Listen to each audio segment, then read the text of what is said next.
చీరాల నియోజకవర్గంలోని కొత్తపేటలో నేతన సేవలో పథకాన్ని సీఎం చంద్రబాబు ప్రారంభించారు. సభలో ముఖ్యమంత్రి మాట్లాడుతున్నారు. అలాగే చూద్దాం. ఏమేం చేయాలన్నీ చేస్తాం.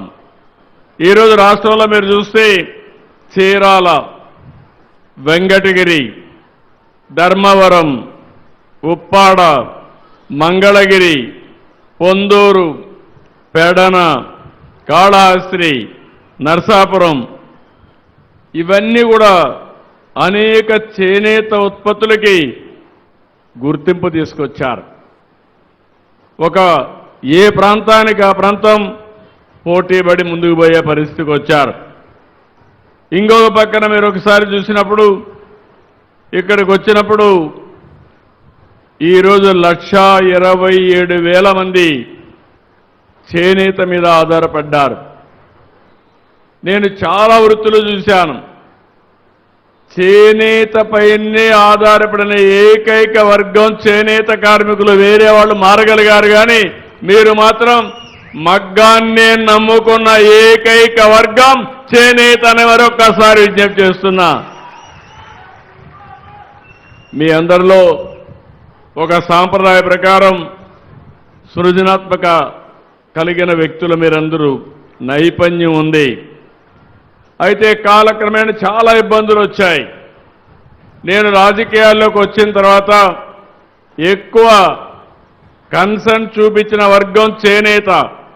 ఇప్పుడు కూడా నేను గర్వంగా చెప్పగలుగుతున్నాను, అపోజిషన్లో ఉన్నా రూలింగ్లో ఉన్నా ఎప్పుడూ చేనేత కార్మికులు తెలుగుదేశం పార్టీకే ఓటేశారు తప్ప వేరే గుర్తు తెలియని వ్యక్తులు మీరు. అందుకే ఎన్నికల ముందు ఒక మాట చెప్పాను. ఆ రోజు ఏ మాట చెప్పాను, 200 రూపాయలు హ్యాండ్లూమ్కి, 500 యూనిట్లు పవర్ లూమ్కి సబ్సిడీ ఇస్తా అన్నాం. చెప్పిన మాట నిలబెట్టుకున్నాం. నేను పోయిన టర్మ్లోనే చేనేత కార్మికులు మగ్గం దగ్గర కూర్చొని అందులో వచ్చే కాటన్ అంతా కూడా కడుపు లేకపోయి అనారోగ్యం పాలవుతున్నారనే ఉద్దేశంతో 50 సంవత్సరాలకే పెన్షన్ ఇచ్చింది మొదటిసారి చేనేత కార్మికులకి. అదో కమిట్మెంట్తో చేశాం. 85,000 మందికి ఇస్తున్నాం. మొన్నే పెంచాం. 4,000, 6,000 ఇచ్చే పరిస్థితికి వచ్చాం. ఈరోజు 35 కోట్లు నెలకు ఇస్తున్నాం. 420 కోట్ల రూపాయలు ఖర్చు పెడుతున్నాం. ఇంకొక పక్కన 109 ప్రాథమిక చేనేత సహకార సంఘాలకి క్యాష్ క్రెడిట్ ద్వారా 79 కోట్లు ఇస్తున్నాం. ఇవి కాకుండా స్టాల్ కస్టమర్ డెవలప్మెంట్ ప్రోగ్రాం కింద 10 కోట్లతో 10 చేనేత క్లస్టర్లని ఆమోదింపజేశాం. హ్యాండ్లూమ్ మార్కెటింగ్ కోసం అసిస్టెన్స్ కార్యక్రమంలో చేనేత కార్మికులు నేరుగా అవకాశాలు కల్పించడం, ఇలాంటి అనేక కార్యక్రమాలు ఆలోచిస్తున్నాం. ఉప్పాడలో ప్రత్యేక మౌలిక సదుపాయాల ప్రాజెక్టు, మంగళగిరిలో హ్యాండ్లూమ్ పార్క్ ఏర్పాటు కూడా చేస్తున్నాం. నేను ఇక్కడుండే బీసీలకు ఒకటే విజ్ఞప్తి చేస్తున్నా. 45 ఏళ్లుగా తెలుగుదేశం పార్టీకి వెన్నెముగ్గా ఉన్నారు.